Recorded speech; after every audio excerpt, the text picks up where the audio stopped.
नमस्कार मंडळी. आज मी बनवला आहे इझी स्नॅक गावाकडचा तोही. गव्हाच्या लाया म्हणतात त्यांना गावाकडे आणि खूप आवडून खाल्ले जातात आणि एकदम कुरकुरीत असे लागतात. चला तर मग सुरुवात करूया आपल्या रेसिपीला. आता यासाठी मी गहू घेतला आहे. गहू मी पावशेरभर असा घेतला आहे. त्याला स्वच्छ करून पाण्यामध्ये आपल्याला भिजत घालायचं आहे. मी आता पाणी टाकून स्वच्छ याला धुवून घेते आणि मग भिजत घालणार आहे. गहू पाण्यात आपल्याला 3 दिवस सलग भिजवायचा आहे. त्यातलं पाणी चेंज करून घ्यायचं आहे. सलग मी 3 दिवस हा गहू आहे तो पाण्यात भिजत ठेवणार आहे, जेणेकरून आपला गहू आहे तो असा एकदम नरम होईल आणि जेव्हा आपण त्या लाह्या बनवू त्या एकदम कुरकुरीत आणि कडकडीत अशा तयार होतील. आता जो गहू आहे तो 3 दिवस, आता 3 दिवस झालेले आहेत. 3 दिवसात आपला जो गहू आहे तो पूर्णपणे असा नरम झाला आहे. आता कुकरमध्ये पाणी घालून हा गहू आपल्याला शिजवून घ्यायचा आहे. जवळजवळ मी 12-13 शिट्ट्या याच्या घेतलेल्या आहेत आणि त्यामध्ये मीठ टाकायचं आहे चवीनुसार. मीठ थोडं जास्त टाकायचं आहे आणि झाकण लावून आपल्याला हा गहू आहे तो शिजवून घ्यायचा आहे. शिट्ट्या झाल्यानंतर आपल्याला बघायचे की गहू पूर्णपणे शिजला आहे की नाही. आता मी एक दाणा असा प्रेस करून बघते. गहू आपला मस्त असा शिजला आहे आणि आता एका चाळणीमध्ये आपल्याला हा गहू आहे तो काढून घ्यायचा आहे, जेणेकरून त्याचं पूर्णपणे पाणी निघून जाईल.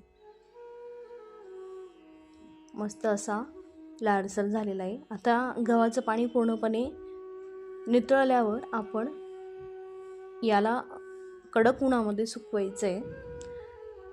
खाली मी याला सुकवते. सलग मी 2 दिवस याला मस्त असं कडक होईस्तोपर्यंत सुकवणार आहे. जोपर्यंत आपला गहू असा कडक होत नाही तोपर्यंत याला सुकत राहायचं आहे. 2 दिवसात गहू सुकून होतो. 2 दिवसात गहू सुकून झालेला आहे, मस्त असा कडक झालेला आहे. आता याला फ्राय करून बघू. थोडं तेल टाकायचं आहे किंचित. याला तेल पण जास्त लागत नाही. किंचित तेल टाकायचं आहे आणि तेलामध्ये आपला गहू आहे तो असा फ्राय करून घ्यायचा आहे. मस्त असा कुरकुरीत होईस्तोपर्यंत आपण याला फ्राय करू. जसे पॉपकॉर्न फुटतात तसा हा गहू फुटतो. पॉपकॉर्न हा जास्त फुटतो, तसा हा गहू जास्त फुटत नाही, पण खायला कुरकुरीत असा लागतो. मस्त मंद आचेवर याला कुरकुरीत होईस्तोपर्यंत आपण फ्राय करायचे. बघा याचा कलर पण चेंज झालेला आहे आणि जो लांब असा दाणा होता तो असा मुटका झालेला आहे. मस्त फ्राय झालेला आहे. आता यामध्ये चवीनुसार मीठ आणि चवीनुसार चटणी आपण टाकून तयार आहे आपला कुरकुरीत इझी स्नॅक. ह्या ज्या लाया आहेत त्या मुलांना खाण्यासाठी अतिशय पौष्टिक अशा असतात आणि ह्यामध्ये तेलही जास्त लागत नाही, ऑइली पण त्या राहत नाही. तुम्हाला कशी वाटली माझी रेसिपी? आवडल्यास नक्की लाईक करा.